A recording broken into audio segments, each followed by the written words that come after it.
Hi అందరికీ. Welcome back to the channel.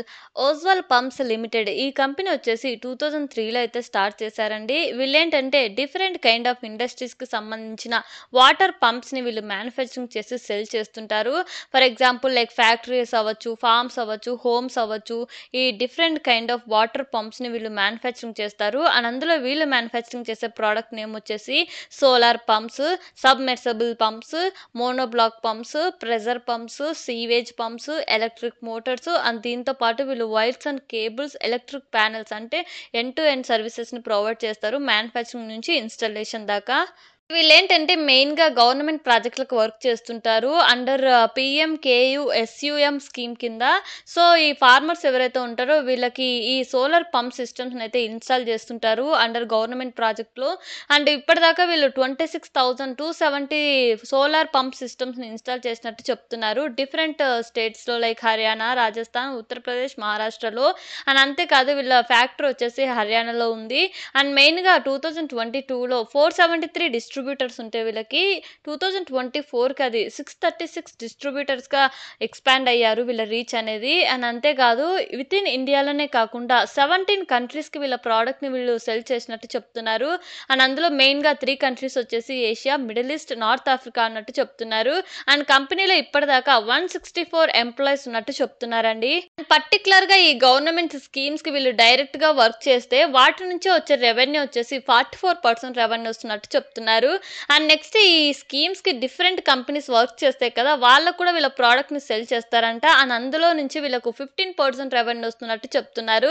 And next different కంపెనీస్‌కి ఎవరైతే ఈ స్కీమ్స్‌కి వర్క్ చేస్తుంటారో in particular product like solar pumps అవ్వచ్చు, solar modules, BOS kits without ఇన్‌స్టాలేషన్‌తో వచ్చే రెవెన్యూ వచ్చేసి 25% రెవెన్యూ వస్తున్నట్టు చెప్తున్నారండి. సో, ఎక్కువగా ఈ గవర్నమెంట్ స్కీమ్స్ మీద వీళ్ళకి ప్రాజెక్ట్‌లు అనేటివి డిపెండెన్స్ అయితే ఉందండి.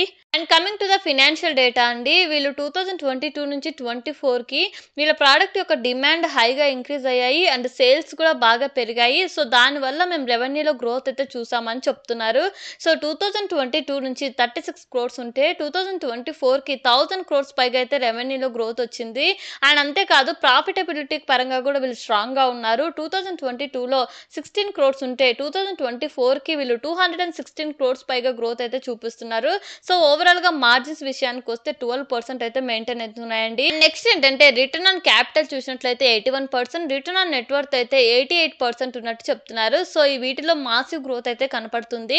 దీన్ని బట్టి చూస్తే క్యాపిటల్‌ని ఎఫిషియెంట్ వేలో యూజ్ చేస్తూ రిటర్న్స్‌ని అయితే స్ట్రాంగ్‌గా చూపిస్తున్నారండి. వీళ్ళ డెప్ట్ ఏదైతే ఉందో 346 క్రోర్స్ ఇన్ రీసెంట్ ఫినాన్షియల్ ఇయర్‌లో అదైతే వీళ్ళు ఈ ఐపీఓ ద్వారా వచ్చిన మనీ ద్వారా రీపేమెంట్ చేస్తామని అయితే చెప్తున్నారు. అండ్ అంతేకాదు ఫుల్లీ ఓన్డ్ సబ్సిడరీ కంపెనీ ఏదైతే ఉందో ఓస్వాల్ సోలార్ ఈ కంపెనీకి ఉన్న డెప్ట్‌ని కూడా రీపేమెంట్ చేసి న్యూ మ్యానుఫ్యాక్చరింగ్ యూనిట్ అయితే స్టార్ట్ చేస్తామనేసి చెప్తున్నారు. Which is in Haryana. And అంతేకాదు ఓవరాల్‌గా వీళ్ళు క్యాపిటల్ ఎక్స్‌పాన్షన్ కోసం అయితే యూజ్ చేస్తున్నారు ఈ మనీని.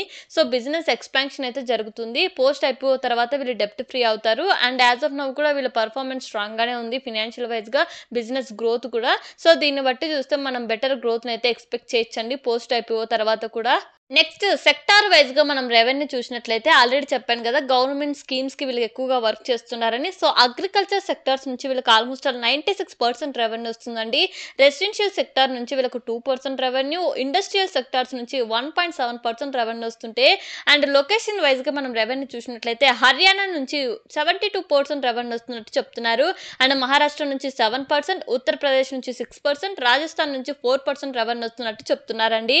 నెక్స్ట్ కంట్రీ వైస్‌గా మనం రెవెన్యూ చూసినట్లయితే ఇరాక్ నుంచి వీళ్ళకు 2.18%, యూఏఈ నుంచి 1.5% రెవెన్యూ వస్తున్నట్టు చెప్తున్నారు. సో, ఔట్ ఆఫ్ కంట్రీ కంటే వితిన్ ఇండియాలోనే వీళ్ళ revenue percentage and revenue growth అనేది చాలా బాగుంది. And coming to the IPO details అండి. జూన్ 13 ఓపెన్ అయ్యి జూన్ 17 క్లోజ్ అవుతుంది. ఫేస్ వాల్యూ వచ్చేసి 1 పర్ షేర్. ప్రైస్ బ్యాండ్ వచ్చేసి 584-614 పర్ షేర్. లాట్ సైజ్ వచ్చేసి 24 షేర్స్. ఐపీఓ ద్వారా వీళ్ళు 1,387 క్రోర్స్ పైగా రైజ్ చేస్తుంటే అందులో ఫ్రెష్ ఇష్యూ వచ్చేసి 890 క్రోర్స్. ఆఫర్ ఫర్ సేల్ వచ్చేసి 497 క్రోర్స్ అండి. అందులో 1 రీటైల్ మినిమం లాట్ వచ్చేసి 14,736 రూపీస్. అండ్ మిగతా డీటెయిల్స్ మీ స్క్రీన్‌లో అబ్జర్వ్ చేయొచ్చు. And coming to the peer comparison అండి. ఓజ్వల్ పంప్స్ లిమిటెడ్ ఇక్కడేంటంటే హైయర్ వాల్యుయేషన్‌లో వచ్చారు. But return on net worth పరంగా, రిటర్న్ ఆన్ క్యాపిటల్ పరంగా చూస్తే మాసివ్ గ్రోత్ అయితే కనపడింది.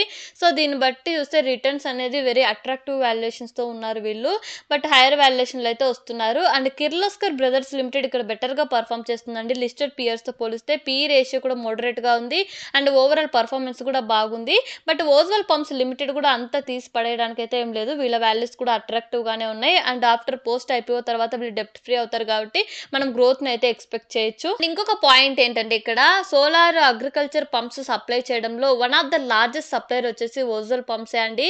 అండ్ దీంతో పాటు వీళ్ళు హైయర్ వాల్యుయేషన్‌లో వచ్చినప్పటికీ వీళ్ళ ఫినాన్షియల్స్ వైస్‌గా కానీ, బిజినెస్ వైస్‌గా కానీ స్ట్రాంగ్‌గా ఉన్నారు కాబట్టి ఐపీఓలో అయితే మంచి డిమాండ్‌ని అయితే క్రియేట్ చేస్తుందని అనుకుంటున్నా అండి. And coming to the risk factors అండి. ఈ గవర్నమెంట్ స్కీమ్స్ మీద వీళ్ళు ఎక్కువగా వర్క్ చేస్తారు కదా! సో, ఆ స్కీమ్స్‌కి సంబంధించిన ఫండ్‌లో రిడక్షన్ రావడం, లేదా ఆ ప్రాజెక్ట్‌లు క్యాన్సిల్ అయినా ఓవరాల్ బిజినెస్ మీద, ఓవరాల్ క్యాష్ ఫ్లోస్ మీద కూడా ఇంపాక్ట్ పడే అవకాశం ఉంటది. అండ్ అంతేకాదు ఆల్రెడీ మెన్షన్ చేశాను. వీళ్ళకి ఓన్లీ అగ్రికల్చర్ సెక్టార్స్ నుంచి 96% రెవెన్యూ డిపెండెన్సీ ఉందండి.